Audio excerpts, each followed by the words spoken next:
আমরা বাংলাদেশে মাজার আর কয় টাকা দেই? ইরাকে গিয়ে দেখি হুজুর গৌসুল আজম বড় পীর আব্দুল কাদের জিলানী বাগদাদি রহমাতুল্লাহ আলাইহি, তিনার মাজার শরীফে প্রত্যেক দিন না হলে কয়েক বস্তা টাকা ওঠে।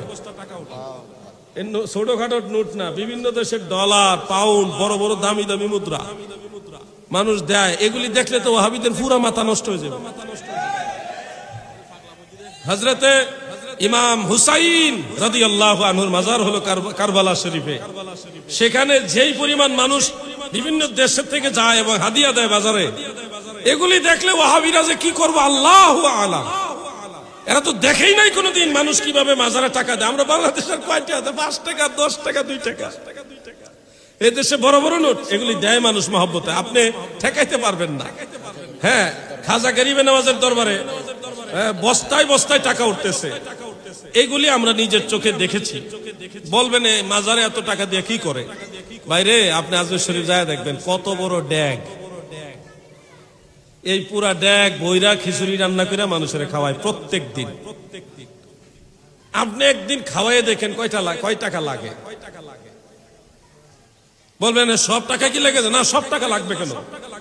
এই যে মানুষগুলি রান্না বান্না করছে, মাজারের বিভিন্ন দায়িত্বে তারা সময় ব্যয় করছে, তাদের কি পরিবার পরিজন নাই? তাদের সন্তানাদি নাই? তাদের এই পরিবারের খরচটা কি আসমান থেকে আসবে? প্রত্যেকটা মসজিদে যে খাদেম সাহেব, ইমাম সাহেব, মুয়াজ্জিন সাহেব, খাদেম সাহেব, ওনাদেরও তো পরিবার আছে।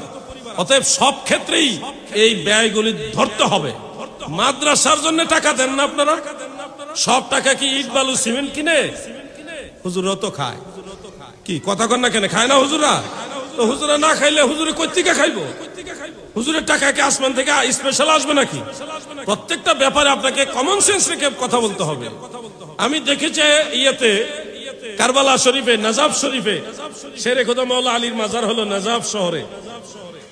না কারবালা না, কারবালা থেকে আর একটু দূরে কুফানগরীর পাশে নাজাফ আল আশরাফ এটাকে বলা হয়।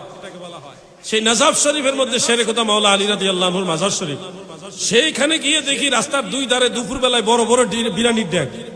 আমি ভাবছি প্রথম মনে হয় এরা বিরিয়ানির ব্যবসা করে, বিরিয়ানি বিক্রি করে মনে হয় তারা ইনকাম করে। পরে দেখি ডাকতেছে হাজি, ইয়া হাজি, ইয়া হাজি, মানে হাজি করে ডাকে।